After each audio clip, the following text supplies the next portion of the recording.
In this lesson, we're going to look at the set method intersection. And what intersection does is it will return the common elements between two sets into another set. So here's my example here. So if we have set 1 equals Alice and Bob and Charlie, and we have set 2 equals Dan and Erica and Alice again.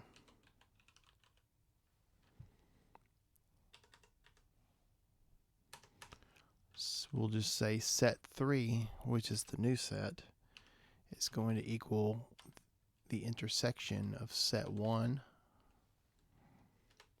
and that's going to be past the parameter set 2. And then we will just print set 3. And you'll see that you get Alice, because Alice is the common element between the first two sets.